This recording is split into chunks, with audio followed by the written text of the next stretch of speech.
I think we're live. Hey, what's up, everybody? Hello. How's it going? Happy New Year. Yay, 2020. Yeah, all right. Welcome to Atticus Live, everybody. Good evening. Yeah, first live stream of the year. Woo. How are you guys all doing? You guys enjoying your new New Year's resolutions?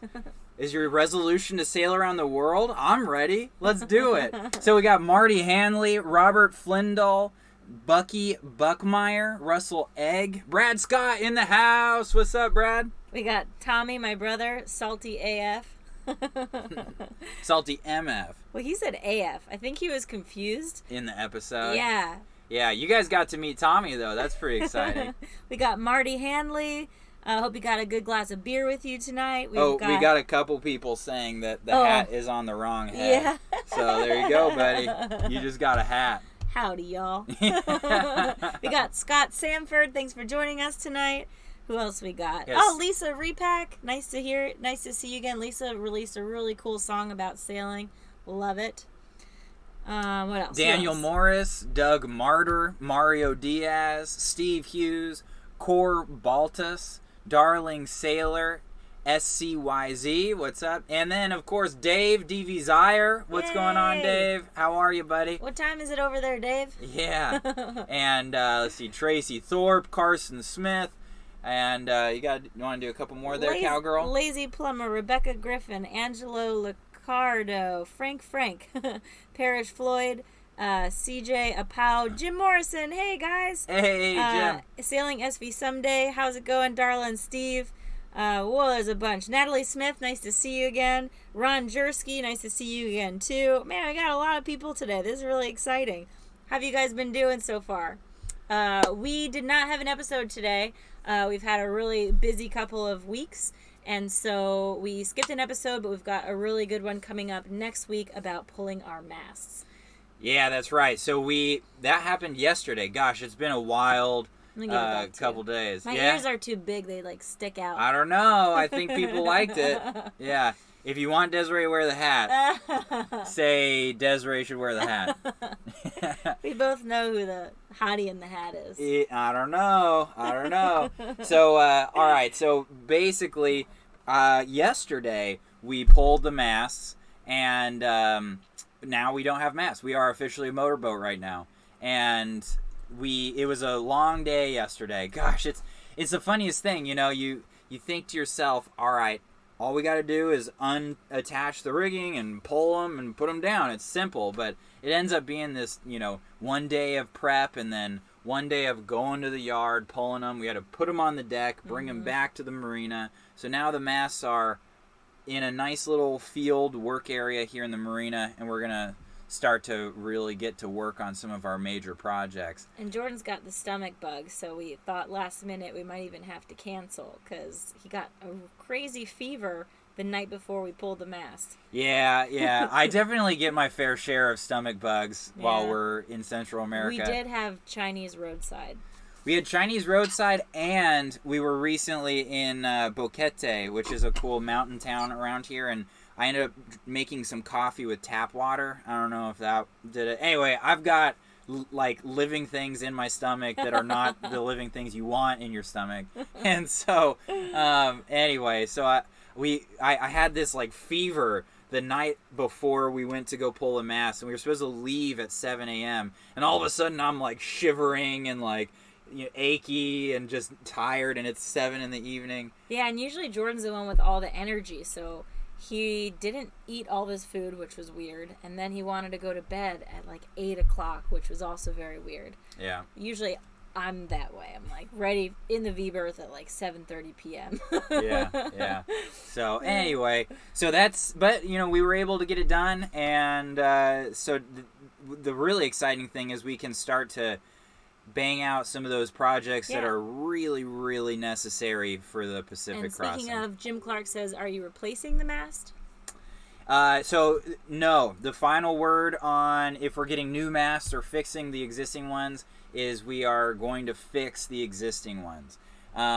From talking to, we were talking to one of the sales guys at Selden Spars or Selden Masts. I can't remember I think it's what Selden Masts and Spars. Yeah, but anyway, Selden. They were telling us that there's a good chance that our spars are original just by the look of them and what they were seeing. So it's very possible that these are 50-year-old masts or 55 now, and so that's just crazy. Yeah, actually, I got an email from someone who sailed Atticus. I forgot what the name of it was back then, when she was like 10 years old. And so, oh no, he was 10 years old. And so they sent us a bunch of pictures from way back in the day. And Jordan was like, I recognize that little mark on the mast. Like it's definitely the same mast. Yeah. So they're at least from the 70s. Yeah. But anyway, so long story short is there's a handful of different projects that we're going to do that, they've been those things in the back of my mind every time we go offshore that I'm like, that doesn't make me feel happy, Just for instance, we've got kind of a funny little bulge in one of our spreaders. It's obviously still strong, but it's from some old repair or weld or something. And we're kind of at that point where we want to replace the spreaders. The way that they terminate to the brackets at the mast is not that great, and so a couple other issues with the cracks at the bases, of course, which those we're going to be actually hopefully chopping those off tomorrow, which is exciting and nerve-wracking. Mm-hmm. And Steve Willis just said, just step my own masts, plenty of work. Yeah, it really... It surprises you, doesn't it, Steve? Like, or at least for me, like I was saying, I keep telling myself it's going to be simple, and then it turns into this kind of feat. And a boat looks so weird without the masts and the sails. I don't know what to hold on to because we took the lifelines down also. Mm-hmm. So it just seems, Jordan was saying, it seems wrong to be taking the masts down when we're trying to cross the Pacific in less than 3 months. Yeah, right. But you got to destroy it to fix it, right? Yeah, I guess so.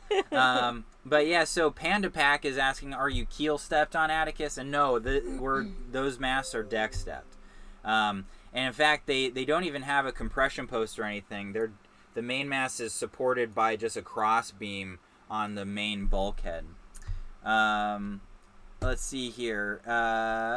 Robert Flindle says, have you guys picked up a life raft for your crossing? And no, we haven't. It is on my list of things to research. So previously we thought it would be too expensive and we wouldn't have any room on Atticus to have one of those capsules with a life raft in it. But I've been doing some research and it looks like we might be able to get just a bag with a life raft in it that's offshore friendly or offshore outfitted. That's a lot cheaper and we could store it down below. So that would be nice. If you guys have any advice about that, let us know. We're also considering renting a life raft just for the Pacific crossing. So let us know your thoughts on that if you have any good tips. And also send me an email if you have a really good personal anecdote, tip, or experience with a company. That'd be awesome. Yeah, totally. Sean B. Des at projectatticus.com. Okay. Okay. Sean B says if all goes well next week, I'll have a Pearson 424 cool. catch. Yay! That's exciting, Sean. Yeah, that's a cool boat. For those of you that saw the episode, our friends on Wavelength that we sailed with in Cuba, that catch that we were cruising with, that the couple and the brother. That was a Pearson 424. Very, very cool boats. Mm-hmm. Yeah. Very cool couple too. A lot of people ask us if we run into other cruisers who are working while we're sailing, and the crew of Wavelength has a really cool business model. They do essential oils for high-end hotels and resorts, and like health food and stores. And there's a growing market for that in Central America, and so they've essentially made Guatemala their home base, and they go between Guatemala and Honduras, and she makes her products in like a one-room apartment and then sells them for a season, and then they use their boat to find new customers. So anyways, they're a cool couple. Mm-hmm. It's cool that it's working for them. Yeah. So Alicia Adams says that she had a shroud break offshore in Virginia, and the mast went down in 3-foot seas. No. She says she's a solar sailor, and it sucked. Please don't do it cheap, is what she's saying. Yeah. So yeah, I agree. Gosh, Alicia, I'd be really curious to hear how that went. Like, can you tell us, first of all, was your boat deck stepped or keel stepped, and how did that go? Like, did the mast have to separate from the boat and you lost it, or were you able to recover it? Yeah, I'd be curious. But yeah, that's the deal, right? I mean, this is all fun and games, but pretty much, there's how did I hear it put? There's 3 rules. Keep the water out, the air in, and the mast up, right? If you just follow those 3 rules, you're going to be fine, right? And the mast is a big part of it. Yeah, I can't imagine going through that while solo sailing. That's intense. No kidding. I bet Alicia is freaking badass. Yeah, Alicia, tell us about the experience. I'm really curious about that. Yeah, that makes me think when we were pulling our masts, Jordan used Sikaflex to seal the spar to the key, I guess, the groove that it fits into. And it was crazy because the guy on the, not tractor, on the, what do you call it? Crane was pulling up the mast, and Atticus started coming out of the water. It was crazy. Yeah, so it was Sikaflex. Pretty strong. I can't remember. It's their general adhesive that you would use in boats. Yeah, so it literally was pulling Atticus up out of the water. Let me do a couple thank yous real quick. Sure, yeah. So we've got Ron Jertsky donated on Super Chat. You're awesome. Thank you so much. We've got David Daly. You're amazing. He says, hey, keep at it, guys. I'm enjoying seeing your journey. Brad Scott, thank you for always joining us. It's so much fun. Over from Texas. He says, this is for Jordan to go and get his own hat. We've got Bill Shea. Awesome. Thank you so much. Hat money for Desiree. Great. And then we've got 2 Cents Trucking. Says, looking good, you two. And David Palmer. Thanks for helping me dream again. You don't understand, but you have made a change. Keep dreaming. Aw, that's awesome. Thanks, David. We're excited to hear where your journey takes you. Cool. All right, so let's see here. Oh, and one thing that we should mention is that, you just had one go up on the screen. If you'll find Dave, our moderator, could send it, our donation link, and then there's an auto message that should be saying the donation link. And so if you want to get your name up on the screen, you can click on that button. Anyway, moving on from that, let's see here. We've had a couple of people talk about how the bag style of life raft is less than ideal because it can take time to bring it out from its storage location onto the deck. And that's a really great point. It's definitely a downside. It might not necessarily mean that you should never go with that option, but it's something to consider because if the stuff hits the fan, then you need to be able to react pretty quickly. It might still be the best bet for us on such a small boat, though, right? Like Lynn and Larry Party, they did 2 circumnavigations, sailed their whole lives. I don't think they ever had a life raft. The way they always put it was their boat was their life raft. So all the money that they had to spend, they would spend on making their boat stronger and more resilient. And there's a lot to be said for that. And speaking of, Quabin5 says, did you hear about the Zingaro Hawaii excitement? And yeah, we're actually fairly good friends with James and Kimmy, so we should recap what we know happened. So basically, if you guys don't follow them, Zingaro is a really cool sailing channel. It's a couple that we got to meet in Isla Mujeres. They're awesome. And they're on a home-built plywood catamaran, I believe. And long story short, one of their hulls started separating from the house or the cabin. I'm not sure how or why, but and they were offshore heading to Hawaii. And yeah, they ended up pretty much kind of just tightening the hulls together back against the cabin using Dyneema or Spectra.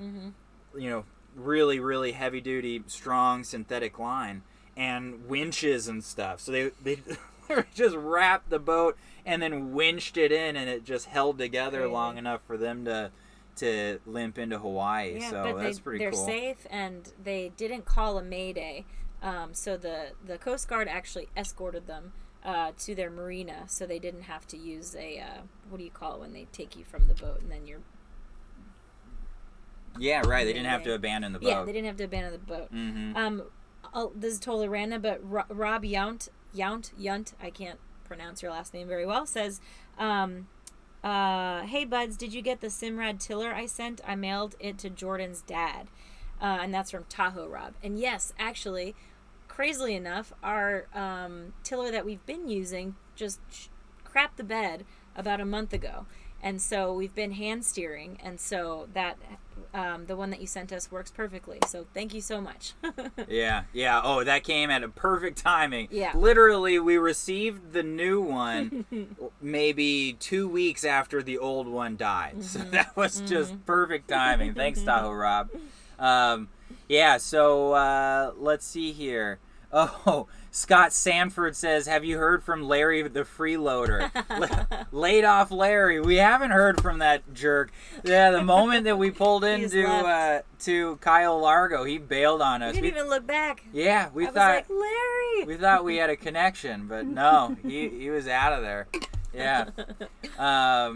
So Carson Smith says, I recently bought a 42 CT Mermaid Catch, and you guys have really helped with so much good information for a new boat owner. Thank you very much. Well, I'm glad to hear that, Carson, and congratulations on the CT42. That's very exciting. Mm-hmm. Oh, we got Lynn Party back in on the live stream. Hey, Lynn. Says, good story about your friends on the Cat. Love hearing about folks who work at being self-reliant.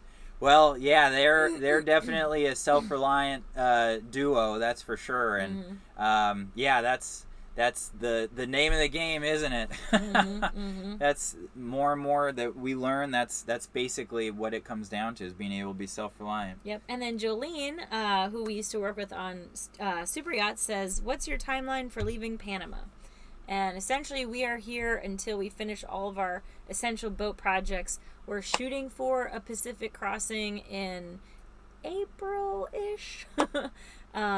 But we recently have been super overwhelmed with a lot of our projects. And so we kind of have been talking about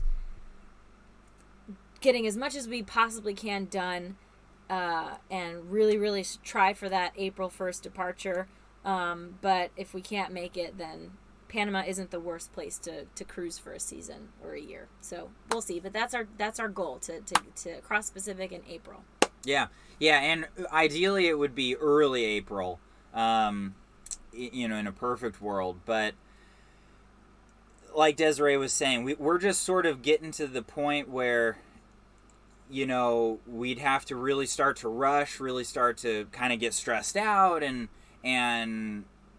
maybe even cut corners if we are definitely going to make that deadline. And so we start talking about it, and although Lynn invited us to her house in New Zealand for Thanksgiving this next year, Lynn, I don't think we're going to make it this next year. I think what we're going to try to do is maybe spend our first cyclone season in the South Pacific, shoot north up toward the equator, like into the Line Islands, perhaps Kiribati, and get out of the cyclone season for that. But that way we'll be fairly, still quite a ways east, and then for the next season we can shoot down, do the rest of the South Pacific before heading to New Zealand. So Lynn will try to make it not this Thanksgiving, but next Thanksgiving, if that's okay. But the point being that means that we don't need all that much time this next good sailing season in the South Pacific. We can afford to be a month late, and then we can, just kind of hang out in the eastern South Pacific before shooting up for cyclone season. Mm-hmm. My point being, we don't have as much ground we need to cover in a single season. And so if we end up leaving a month late, that's okay. And Panda Pack says, don't stress, buds. You have all the time in the world, perhaps? It just went away. Let's just go with world. Let's see. You were lucky to have each other, follow your dreams. And that's true. I've been personally very stressed out and overwhelmed with a lot of our most recent projects. And we've been pulling late nights a lot. And I was walking to the shower the other day, which, thank God we have a shower. That's so awesome. I need to just remember what we have good in our life. But I'm walking to the shower and it starts downpouring and it's dark out and you can hear all these crickets and birds in the trees, and I just stopped and looked around and realized we're just putting this stress on ourselves. There's no reason we have to, absolutely cross this season. But It is a big goal and we're really, really pushing for it. But we don't want to make ourselves go crazy like we kind of did in Key West. Yeah, exactly. I mean, we're just trying to get to that place where we're saying we're going to do what we can do without getting too worked up, and then whatever happens, happens. And in which case, there's a couple people. Texas Steve says, have you guys thought about jetting up to the Sea of Cortez after going through the Panama Canal? And then Liz Weller says, similarly, would you consider cruising the west coast of the Americas if you aren't done in time? And that's definitely a consideration. Option number one would be go north to the Sea of Cortez and then potentially just leave from the Sea of Cortez, or I guess Puerto Vallarta would be where people leave from a lot of time. That'd be an option, but we'd have to be real late. And that's not beyond the realm of possibility, but we'd have to be several months behind for that to really make sense.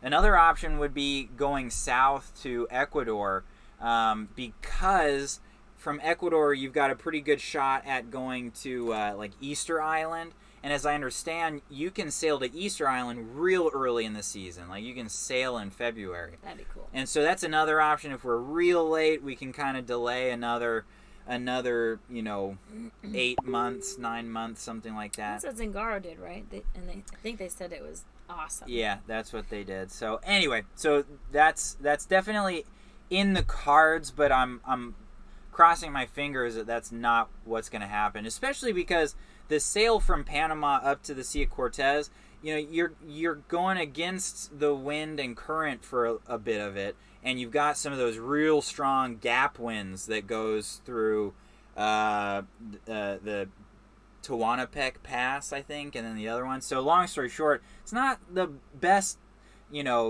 direction to sail in, whereas going across the Pacific, I mean, we're both sort of looking forward to a downwind passage, whether it be a long one or not. So yeah, and it feels like a really cool rite of passage. I'm excited to just be out there. Sean D says, with the proliferation of these sailing channels, do you find yourself running into more people who have their own channels like Zingaro, and do you feel a certain connection with these folks? And we haven't actually run into many sailing channels in person. That might be because we did the Western Caribbean route, which is a little bit not as common. But when we do hang out with or meet other sailing channels, like actually Rick Moore is in the anchorage here, we have an immediate connection, and it's a very unique lifestyle to have. And I think somebody was asking, how many hours do we spend editing our videos and filming? And it's basically, it is a full-time job, but we edit episodes in 2 to 3 days, and then we have a video about that, which we can link to in the description below. What was the question exactly? Like how much time do we spend editing our videos? Yeah, so I'm trying to get down to the point where it takes me 2 days to edit, and then it takes Desiree now less than a whole day to assemble, right? Taking that raw footage and more or less putting it in a linear order of usable footage, and she gives that to me, and I'm working at making it like a guaranteed 2 day thing. Anyway, so that's takes a lot of time is the point. That's definitely why it's taking us so long to get our projects done, because it's a combination of editing and doing the work, and that's always a bummer. But we have met Captain Rick Moore here, talking about sailing channels. He's here in Bocas Del Toro. Someone was asking if we're going to be going through the canal or doing the Pacific crossing at the same time as him, and we haven't discussed it a lot, but it sounds like they're trying to go through the canal around the same time that we are, so there's a chance that that'll coincide. But he definitely, he's got a couple things going on before he needs to cross, but on our end, we've got a lot of boat projects, a lot more than he does, so there's a very good chance we'll be behind him. Yeah. And then real quick, a couple people were asking, never mind. A couple people were asking if we're going to do another challenge with Uma, or if we still keep in touch with Uma.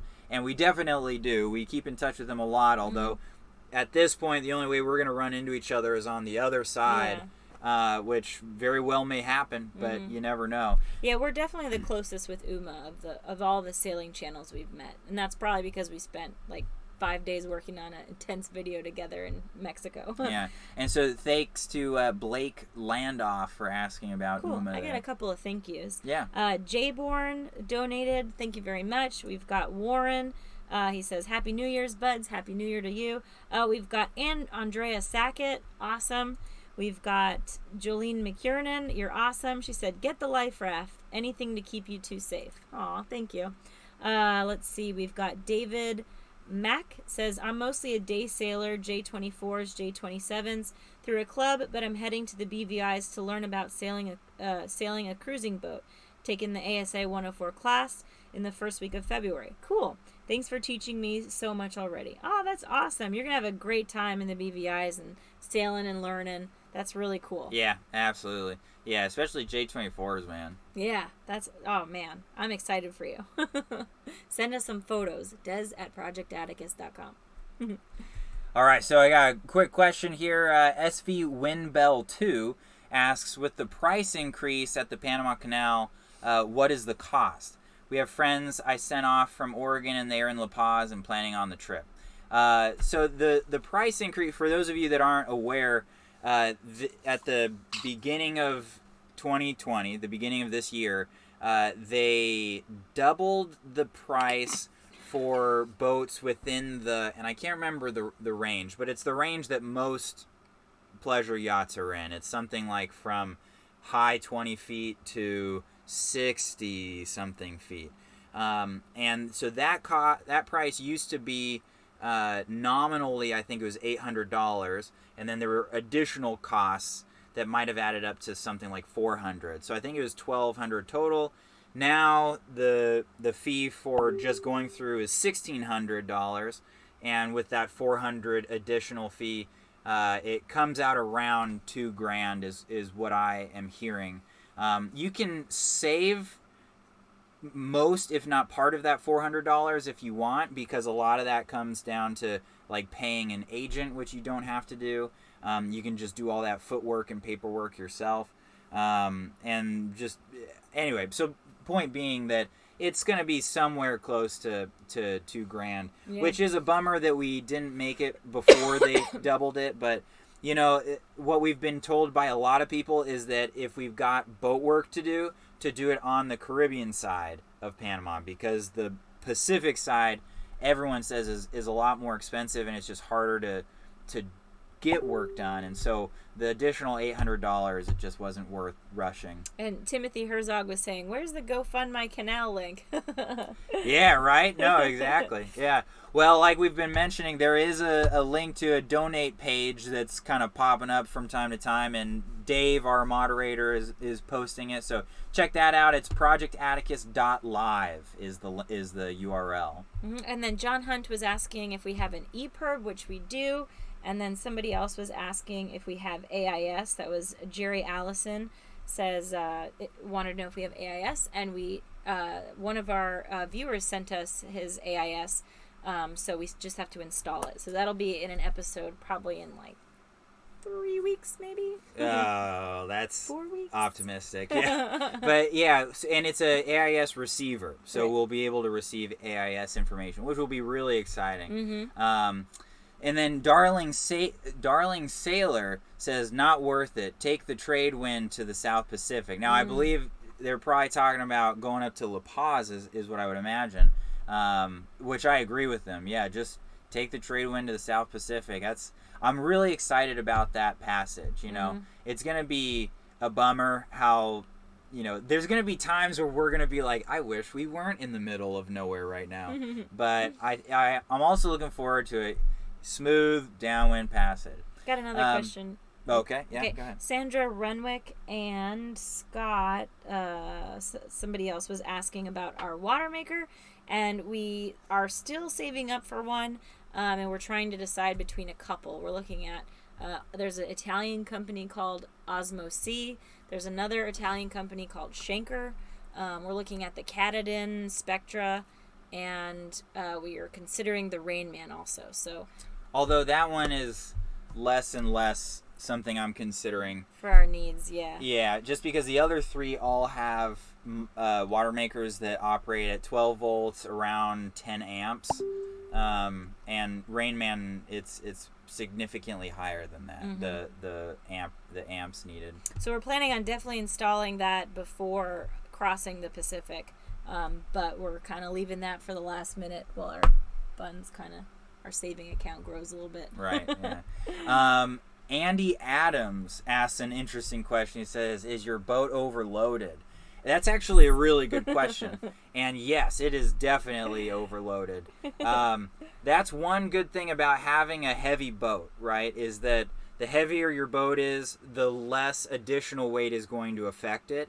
If you have a light performance boat, if it's overloaded, that's going to be a real problem. Atticus is real heavy. It's 12,000 pounds. So for a 30-foot boat, that, let's just put it this way, an Allberg 30, which is similar, weighs 9,000 pounds. So it's a third heavier than an Allberg. And so because of that, we get away with overloading it a little bit. But yeah, between my tools, spares, hardware, just you name it, we've just got a lot of stuff on this boat. We're constantly trying to, play that whole, if you haven't used it in 6 months to a year, then you got to get rid of it. And we've been doing a decent job of that. My skateboard just got the boot the other day. It was a bummer. And my rollerblades. And Desiree's rollerblades. And somebody was asking if Jordan plays the guitar. And he does, and we do have a guitar, but I think when his dad comes to help us through the canal, I think we're going to send it back with him, because right now it's not completely in the way. It's in our only hallway to get between here and the V-berth, and some days I just snag on it and I want to just punch through it, so it might be going. Yeah, it takes up a lot of space, and I haven't played it in a while. Mm-hmm. So yeah. Our sort of rule is if we don't touch something for a year, then we gotta start talking about it. Yeah, totally. And Ron Travis talks about displacement, says displacement makes it more comfortable in heavy seas. That is very true. It's very true. The boat is less rapid in changing its motion. So if it's moving one way and a wave hits it, it's gonna kind of slowly change the direction and motion. So Atticus, for being a small boat, it is pretty comfortable in a seaway, but that said, she'll move like crazy if it gets nasty enough. So that's something that we've talked a lot about to each other, is I'd really like to go like offshore in 25 knots of wind on a 40-foot boat. Yeah. I mean, when I was on Sail Libra, we were in some pretty nasty seas, and I remember thinking, oh, all boats suck in really crappy conditions. Yeah. Like, it was miserable. Everyone was seasick. So I thought, oh, it's the same. At some point, it's just crappy. But then you went on Tangaroa for that sail. And you said but it was real calm, though. Right, it was in protected water. Yeah, talking about Tangaroa, that's a Corbin 39. And yeah, that thing was just... But it was in protected water. But yeah, it just heeled over a little bit. Like, we were like hard on the wind, and it went... like Atticus would be... Yeah. So, and that's an issue of initial stability, right? That's not so much displacement, but that's hull design, the age of the boat. Like, they didn't really... In the 60s, I don't know that there were many seaworthy boats that had, good initial stability. That wasn't until you started getting more, flat bottoms with a straighter keel with a nice, a better kind of foil shape. So anyway, the point being that Atticus, well, yeah, I'd be curious if any of you guys have something to say about that. Like, have you been sailing offshore on a 40-foot boat in heavier weather? Would you say that the motion is really extreme, or would you say that it was actually fairly comfortable? We need to talk to someone like Lynn, like somebody who's done a 30-foot small boat. She has done both, yeah. And then compare it to a bigger boat, you know? Yeah, that's a great... I don't know. If you're still there, Lynn, let us know. Yeah, Lynn, please. Yeah, we're curious. She might just not tell us, though. Yeah. She's probably like, yeah, I'm not going to talk about that. Keep sailing on your 30-foot boat. Jamie Minton says, we love you guys. One of my unofficial daughters is so hooked on the buds. So what's up, Leslie Melbogger? I'm so bad at pronouncing last names. Oh, we got Parker Misko in the house. Oh, Parker. What's up, Parker? How are you, buddy? I've got a couple more thank yous also. We've got Courtney Rennie says, just wanted to say hi and thanks again for the videos from Mr. Courtney Rennie. We've got Dave 549JV. He's saying, pitching in for the Panama Canal. We've got Timothy Herzog. We've got Stacy DePaulo. I love saying your last name. She says, Happy New Year. I love the fish Christmas lights. Glad you won. How has the weather been for you to do all this work? Good question. And then it's been pretty rainy. We're in kind of the middle of rainy season right now. We get the idea that there's like little pockets of rainy 2 or 3 weeks at a time all throughout the year in Panama. Although I'm starting to think that that's all garbage. Like I think it's just... This is always raining. It's just sometimes it's raining and sometimes it's not. That's all there is to Actually, it. when my family came to visit, we were staying at this Airbnb in the jungle, and it rained the whole time so much that there was a river going down this hillside in the jungle, and we just got our boogie boards, and then we were riding down it. We literally just rode boogie boards down this wet, grassy hill. It was hilarious. Yeah. I couldn't. It was ironic too because it was Christmas morning. Yeah. And so instead of doing sled rides, we were doing boogie boards down jungle mountains. It was actually really fun. Yeah. That's kind of the name of the game here, is just living with the rain, because it's not like it's cold. It's not uncomfortable. The rain actually feels great. Yeah. But it's just... when you're trying to get something done. If you got to do work that requires no rain, it can be a bummer. Yeah. Also, thank you, Juggalo King 69 and Thomas Mayhawk. You're both awesome. Yeah. So James Krausen asks a good question. Speaking of an overloaded boat, what are your most important tools that you carry? That is a really good question, man, and one that I'd have to think about to give you a good answer, but I'll give you what comes to the top of my mind. First of all, a tool that I've gotten that I just got recently was the cordless Dremel, a little battery-powered Dremel. That thing is amazing, because every now and then I've got okay, I want to cut this bolt a little bit shorter, or I've got a little bit of some kind of plastic thing, and it's not fitting where it needs to go, but if I could shave off a little bit of it, then it would work. Well, I can get the router out, the Dremel, and just kind of shave that piece off. And so that quick access, or the quickness of it is handy. My drill, too, my cordless drills, and all the different, attachments and bits for those. And then beyond that, I'd say having a grinder on board, probably, between being able to grind, sand, and cut, like having a cutting wheel on it for metal, that comes in huge handy from time to time.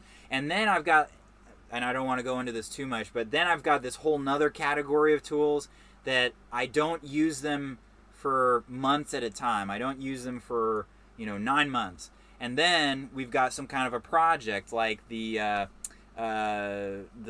fuel filter redundant line system that I created, and we needed to build that bracket. Well, all of a sudden the circular saw comes out, the jigsaw comes out, and so those are sort of my heavy duty power tools that it's really, really nice to have when you need them.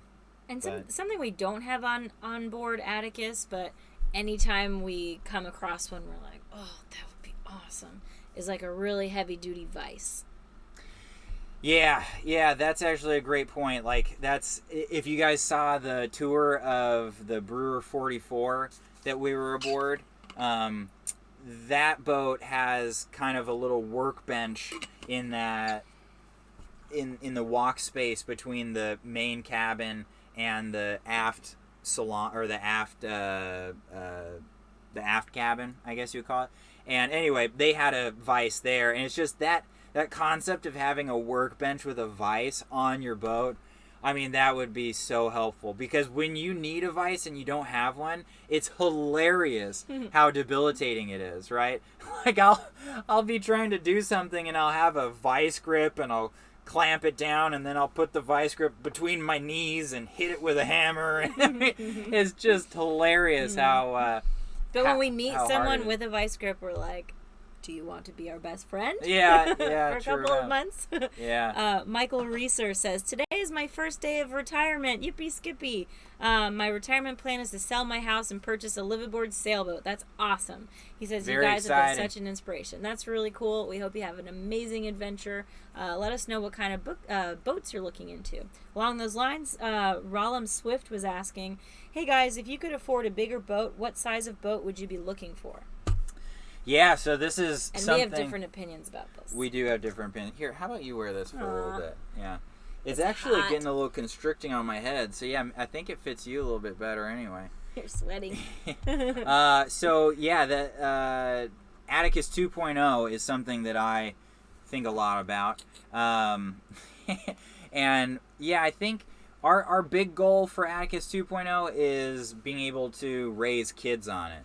Ideally, you know, our thinking is to have 2 kids. And so that's a big part of it. If we were to just be the 2 of us, it would be totally different. I'd say for us, just the 2 of us, maybe a little bit bigger than Atticus would be perfect. Maybe 33 feet, something like that. Maybe 35. I mean, for just the 2 of us, Atticus is great. Or just stick with Atticus. I Yeah. mean, that's a good point too. Yeah. If you're just having one kid, I'd say Atticus or maybe like a 35-footer. See, and this is where we start to disagree, because raising kids for more than just a sabbatical, more than just a year, actually having them grow up on the boat, I'd like to have a little bit more space. And so that's why I'm looking at, I really like the idea of center cockpit boats that are over 40 feet. So basically between 40 and 44 is what I'm looking at. So you've got the Vancouver 42, Tiana Vancouver 42, the Brewer 44, the Pearson 422. Oh, man. Are we about to lose? Oh, no, it's still gone. Oh, cool. Yeah, we got a fancy loom cube here. Whoa, From our wish list. Yeah, so thank you to the viewers who contributed to our wish list. Is stuff like this that really helps us out a lot. And yeah, we differ with that because I really love living minimally and pushing ourselves. And most people say there's no way 2 people can live year-round on a 30-foot boat without a shower, without hot water, without all these things. And we're doing it. And so I guess I want to try to maintain that mentality as best as we can, even when we have kids. So I think we're adaptable, so kids can be adaptable too. Yeah, no, I agree. I'm just saying, in an ideal situation, right? Like you've got your how much it costs versus how much you would appreciate it. Right. And that, those 2 inputs meet somewhere. And for me, they meet, right in that 40 to 44 foot range, I think. Just because it would be nice to have a little bit of privacy, you know what I mean? So that aft cabin would be nice to kind of have a separation, especially when they get a little older. Yeah, I guess for me, I just think about like the transition from a 30-foot boat to a 40-foot boat. That's a lot of boat. Just seems so intimidating and big and clunky. Let's see. Jackie Light says, I just love seeing you kids laughing and enjoying yourselves and each other. Perhaps the whole experience has made you closer. What do you think? And yeah, I would definitely say we've had to become very close in the last, I don't know, how long have we been together? Like 7 years, I think. Something like that. Something like that. We've been living on Atticus, I think, for 6 years. So yeah, we've had to figure out how to argue and how to cool down and how to give each other space. Well, like, here's a good example. When we pulled the masts yesterday, the manager of the boatyard was saying, he's like, yeah, you guys work well together. And I was like, really? Like, did you hear half of what I was saying? But, I mean, the point being that I think that I think that through necessity, we've figured out how to work together in a way that you wouldn't if you weren't put in these sorts of situations regularly. Mm-hmm. And so, yeah, I think in a way it's trial by fire, because you kind of learn early on if it's not going to work. Mm-hmm. But on the other hand, I think it also does just form, if you make it, if you don't break up, it does make you closer, because you are somewhat accustomed to relying on each other and working together through these sort of perilous situations. Mm-hmm. But when we're lazy and tired, we fall into the same traps as everyone does. I get defensive. We have, a couple hours where we're not talking to each other. Right. But, I mean, yeah, the first thing that pops in my head, though, thinking about this, is when we were in Cuba, remember, and we were trying to fuel up, and we got pinned to the dock with that squall. And I just remember looking up at that squall, and we're just talking about, like, I don't know, this isn't looking good, this doesn't look good. And then we feel that cold air, and I'm like, okay, like, we got to get out of here. And we start trying to leave, and Desiree's pushing on the boat, and I'm trying to maneuver away, and it's not working. I'm like, you need to run and get help from the Marina. And she's like, okay. And she's like running down, getting some, and runs back. Like, we're working together, get the boat off. Then I'm asking her to kind of hold on and help me navigate and look film. for. I mean, so the point is it's just, you never know when you're going to end up in this extremely adverse situation that requires teamwork, right? And so that, in that sense, I think sailing can be help people bond for sure. But like I said, it'll also point out weaknesses. Mm-hmm. Yeah. A couple more thank yous. We've got M. Patzer. Greetings from Isla Mujeres. How cool. Hope you're having a great time there. We've got another Mark. We've got Tim. He says, enjoy your channel immensely. It is one of the bigger sailing channels in my opinion. One of the better sailing channels in my opinion. Keep doing what you're doing. We enjoy it and look forward to new episodes. Aw, thanks, Tim. We've got Wind Lover, Don, Linny, Susan, Weber. And they say, Happy New Year, buds. Alicia Adams says, take your time and enjoy the ride. Maybe see you out there someday. I disappear from Virginia next fall. That's awesome. We'll keep our eyes peeled. What's your boat's name? We've got Royce and Jeff says, for the savings fund. We've got Sure Shreddy says, you are my inspiration. Keep rocking. That's so awesome. Rock on. Thank you. And then we've got Lisa Repack says, thank you both for the shout out. It means so much to me. Have some Cuba Libre cans on me. Thanks. Cool. So let's see here. Somebody was just asking, and hopefully I can find it here. This man's hot. Your turn. Oh, come on. You didn't wear it for like 2 minutes. It's all shveddy. Yeah. Somebody was just asking, what do we do if the water maker stops working? Like, do we have a plan for that? Panic. Yeah, just panic. And yeah, the goal during the Pacific crossing would be to work out of one tank. So we've got 2 tanks and then jerry cans. And so the goal would be drink out of one tank and then make sure that we top that tank up constantly, that we never let it go empty. That way, if the water maker were to break down, we'd have the jerry cans and the other water tank as an emergency supply. We also have a manual water maker, like an emergency water maker. But the real trick, in my opinion, is to carry all the spares that we would need, because in reality, if you've got enough spares, there's just about nothing with the water maker system that you couldn't fix. Almost, right? I mean, so that would be the trick, is just making sure that we have enough water for like an emergency ration to get us through. And then at that point, you got to be real serious about collecting water when it rains. And we'll probably bring on some extra jerry cans of water, or maybe just extra like water bottles, and just kind of stow them around the boat, just for that emergency scenario. Yeah. And then Trevor Evans asks, how are your boat leaks What's up, coming Trevor? along? Hey, first of all, how you doing, Trevor? So, yeah, asking about the boat leaks and the river of love. And it's coming along very slowly. I've, was able to seal all of the holes in the hull to deck joint. We got the appropriate hose to kind of rebuild our side deck scuppers that we talked about in a previous episode.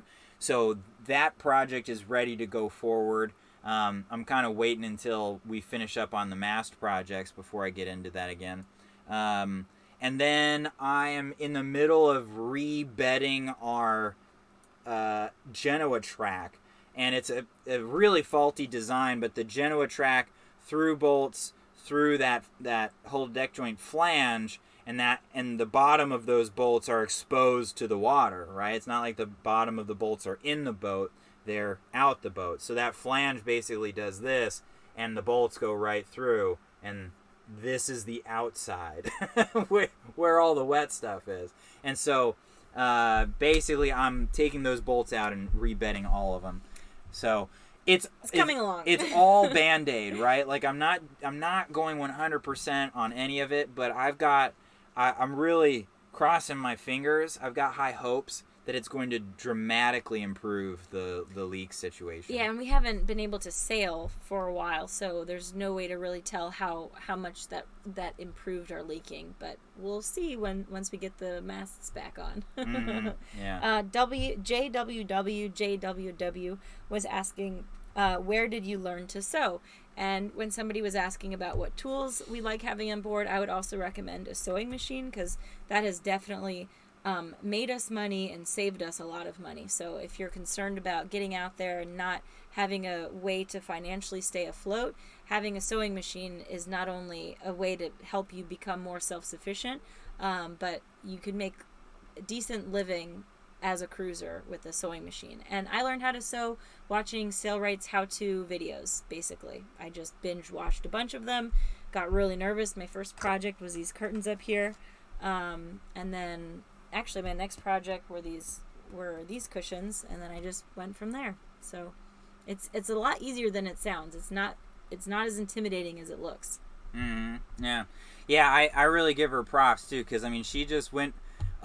I just remember these curtains, were the first thing you did, and you were really nervous about them, and you were really upset about how the they're not parallel. The stitches are not perfectly straight and parallel, and it's just so funny how far you've come from that. It's amazing. But YouTube, YouTube and practice, it's incredible what you can learn. Preston Early asks, how do you handle the finance aspect of life while cruising the world? Do you maintain an account with an international bank? It's an interesting question. Now it's extremely easy to access cash from an American bank. So all of our money is in American banks, and we just get money through ATMs pretty much everywhere, except for Cuba. Cuba was the one place we've been where that's not possible, and so that's all become very simple. As for using some sort of an international bank as like a tax haven or something, as far as I understand, for the average Joe, that gig is pretty much up. I don't think that you can really get away with an offshore account that's beneficial to the individual person in almost any way. I think there's still plenty of loopholes if you've got a ton of money, but for an average person, as far as I understand, I don't know. But I'd be curious, does anybody out there have any suggestions for us on maybe going back to Grand Cayman and opening up a bank account? I'd be curious. Got a couple more thank yous. We've got Whole Tooth. He says, very grateful for you too. Well, thank you very much. We're grateful that you joined us tonight. Rock on. Sean D says, I enjoy your channel. Keep having fun. Thanks, Sean D. And Matt Thomas says, hey, from Suffolk, UK. Oh. Sorry he's late to the party, but he loves the hat, by the way. Nice. See, the hat is popular. It's a good hat. People like the hat. Very shreddy hat. Yeah. And we've got Bob SRV says, you two are awesome. Bob and Mira. Mira or Myra? I like both of those. Yeah. Thank you. And Yves St. John says, what about a Allberg 37? Yeah, those are really cool boats. What's his name from the Rio had one? Kevin. Yeah, a good friend of ours had an Allberg 37, and it was a super cool boat. But I'm staying away from boats that have real long overhangs and that kind of come from the era of Atticus for our next boat, just because I'm looking for more interior volume for our next boat. And so the Allberg 37 is a really cool boat, particularly if you're okay with having the interior volume of maybe like a 33-foot boat.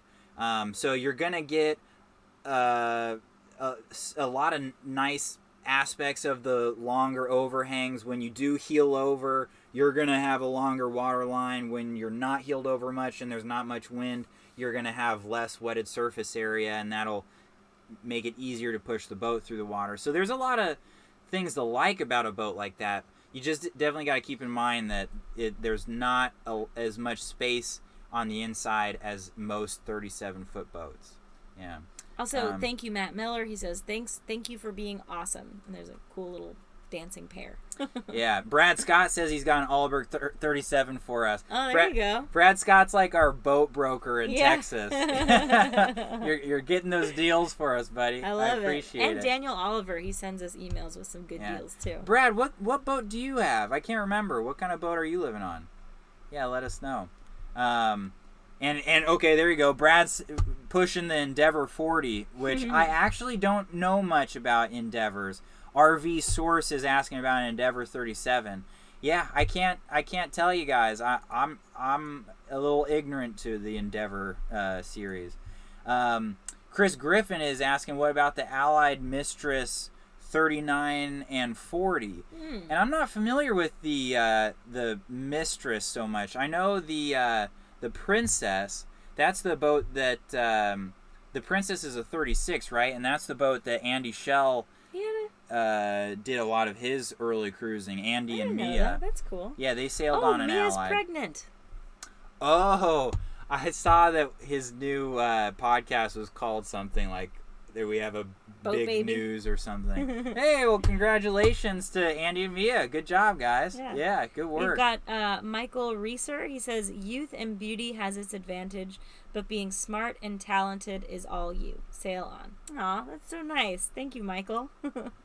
and then... Well, I'm sorry. Brad Scott's on a Hunter 380. Oh, Gotcha. Okay.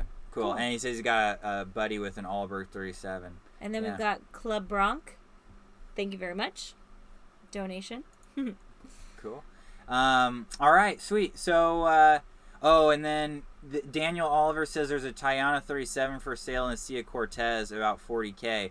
You know what's funny is there's also a Tiana 42 available in Mexico. Was it La Paz or I can't remember what it was. There's a Tiana 37 here for sale, right? There's a Tiana 37 for sale here. Right across the dock. Right next to us, but it needs a lot of work. Yeah, it needs a lot of work. And it's the kind of they took the 37 and then they made the quarter berth into like its own little suite or its own cabin.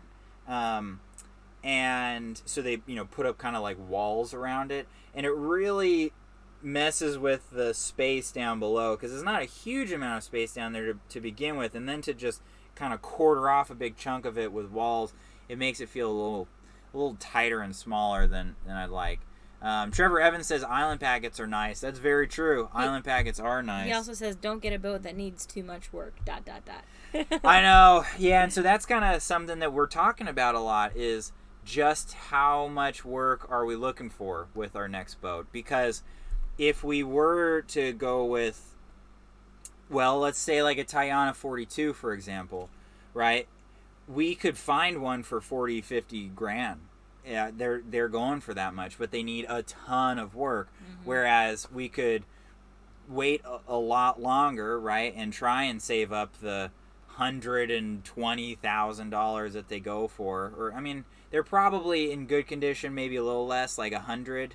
But still, I mean, it's a dramatic difference, right? And so the question is, do we want to spend another year or two refitting a We've boat? talked about maybe doing that if I get preggers, and then we could kind of settle down somewhere. Yeah. Settle down somewhere. Get like a RV or something, very low cost living, where we wouldn't have to be living in the boatyard, and then try to find a low cost but really ideal as far as weather location to refit the boat. And then the videos would be a good way for us to keep an income that's related to sailing, not just like, land life. Brad Scott says, "Alien!" What was that movie we just watched, The Thing, with Kurt Russell? Yeah, we just watched The Thing. Oh, intense. man. I'm sure you guys have pretty much all seen it, but I don't know how it had slipped below our radar. But it was like everything I want in a gory horror film, like 80s, Kurt Russell, and then like throw in some weird sci-fi in Antarctica. It was just perfect. I was very Jerome Mincher says, "What are the highest ups and lowest lows of the lifestyle?" That's a good question. I would say the lowest lows for me are definitely being seasick, and then actually, I'm not scared often because Jordan never looks worried. If he does look worried, then I'm terrified. But that never really happens. But I guess I'd say like the discomfort of like the seasickness and just, the day-to-day living things. Everything on a boat takes longer, so doing dishes and showering and all that. But the highs, I would say, for me, I love getting to a new place that is far away from civilization and just being the only boat in an anchorage, or the only boat underway sometimes. Just that feeling of self-sufficiency and accomplishment when you finally get somewhere. I would say that makes it all worth it. What about you? Yeah, I'd say the lows are, either the stressful times when you're offshore, particularly if you're seasick, like if it's compounding, you can kind of get into that world where you're just suffering and you're just, okay, I need to experience this suffering, but I also need to not let us die, right? And so, I mean, that can be tough, but at the same time, it's empowering to overcome it. And then I'd say the other real like downside is just how negative your situation can get sometimes. So it all escalates. Yeah, so you're in this beautiful anchorage and it's really enjoyable, and then all of a sudden, the wind from this front bounced off some mountains on the mainland, and now there's 6-foot waves coming into your anchorage, and then you're all salty and you're sleep deprived, right? And everyone's cranky, dragging, and you can't motor because your filter's clogged or what. I mean, it's amazing how kind of many elements can stack against you quickly. And so you're just exposed to that, and after you've experienced it once or twice, then you start getting nervous about that stuff a lot, right? You're no longer ignorant to it, and so there can be a lot of anxiety for stuff like that if you're not careful. And then I would say something that we've been talking about recently is one downside of the traveling lifestyle is always being constantly on the move. And so when you do meet other people who you connect with, it's awesome, and it's like an immediate friendship, and you have these really unique experiences. But it is also sad to always be saying goodbye to people, and it's sad to be missing out on, like graduations and holidays and birthdays back at home. So I'm sure we're missing out on a lot by not being home. But right now we're just obsessed with the idea of seeing the world together. So that's what we're riding that wave high. Totally, yeah. And then Philip Morrow is giving me a good pointer here. He says, Jordan, your high should be being there with Desiree. Good point. That is the high. Just getting to be around. Just general vicinity. The inner light. Yeah. Do you just feel it? The glow. The warm. Warm your hands, buddy. That's so nice. Yeah. Alicia, especially when she wears the cowboy hat. All sweaty. Yeah. Oh, come on. Don't be a baby. There you go. Alicia Adams says, I'm in the marina that has a campground, so I built a tiny house in the campground. This is where I'm staying while I am refitting Lily. That's so cool. Good Yeah. idea. Yeah, very cool. How long did it take you to build a tiny home, by the way? It's a good idea. Yeah. So Rusty Harris says, my wife and I love you guys. Can you please talk about port fees and about what an expected monthly expense that is for cruising like you do? And so I've answered that question once or twice, and I really try to make sure that I clarify that our average expenses aren't a normal cruising couple's average expenses. So it's really hard for me to say, because since we left Mexico, we've been investing in laptops, investing in cameras, spending money on batteries, Now, recently we've started to put these items into wish lists, and a lot of you guys have really helped us out a lot with all that back-end equipment. It makes a huge difference for us. Like this laptop and that keyboard. Yeah, and this microphone. Right, exactly. So it's made a huge difference. But for a while there, we were buying all that ourselves. We were really short on cash, so that hit us pretty hard. And then on top of that, we've been refitting the boat while sailing. We never really finished the boat. Is a boat ever finished anyways? True enough, but I would argue that Probably if you more look finished at than Atticus. yeah, if you look at most sailing channels out there, I feel like most of the boats you'll find are more finished than Atticus was, which is sad because we spent a lot of time on Atticus in Key West, but in a lot of ways, a lot of the time we spent in Key West, we were doing less than necessary stuff, sort of. Let's just say Atticus needed a whole lot of freaking work, right?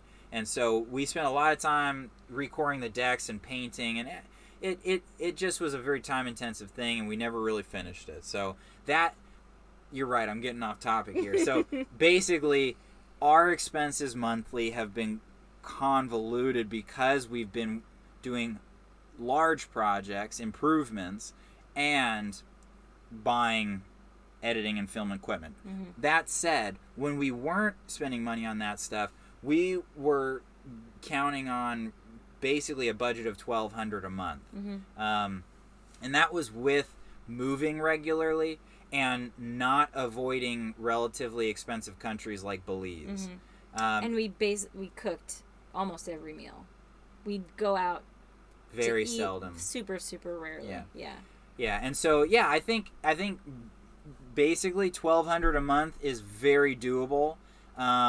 If you're coming from a lifestyle where you're spending a good amount of money and you're going out to eat a lot and you're used to buying clothes when you want them, sort of thing, and not wearing out the same clothes for right. Like if you're used to spending a certain amount of money, then you're going to continue to spend relatively more money than that. But if you are used to living a relatively frugal lifestyle and you're wondering how frugal you can get, $1,200 is totally doable, and we know people that live on less. Even less, like families that live on less. But at that point, you got to really start making decisions that are big decisions, like, okay, we're not going to Belize because it's so expensive, or we're not going to move so quickly because it's cheaper if you kind of chill in one place and get to know it, right, and then just live there for a while. You can live cheaper than if you're constantly on the move,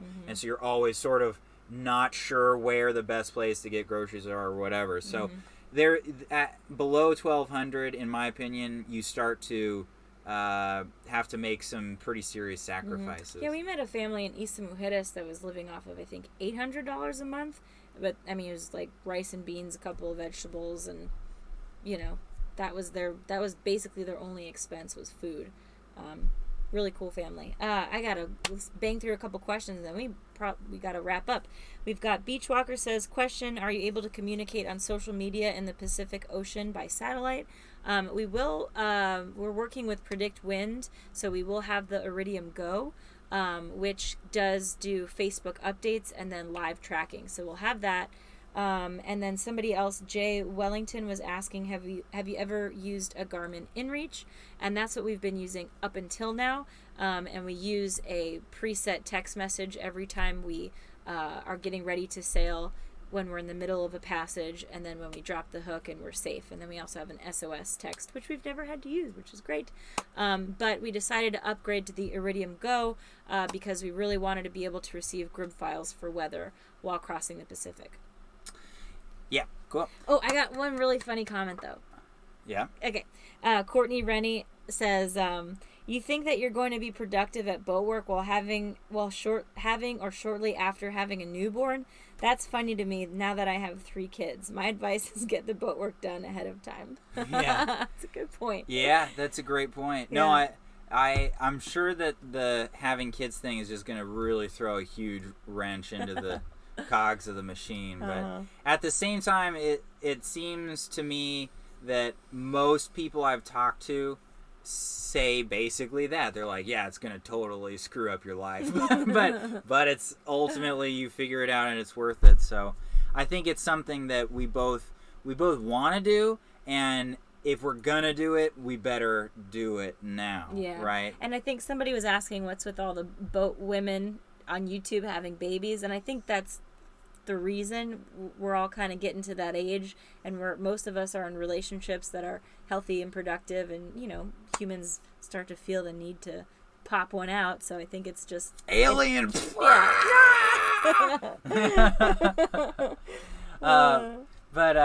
Yeah, and then gosh, where was I just had I've got a question. Uh-huh. Mike German says, do you have health insurance? Yeah, that was the one I was looking at. Great. Yeah. And before we left the United States, Jordan did research about health insurance for cruisers and was convinced that we didn't need it. And I was totally skeptical about it, and I thought it was going to be one of those things that I would just have to be like, I told you so. But we haven't had health insurance since we've left the United States. We've paid out of pocket for any major health issue that we've had.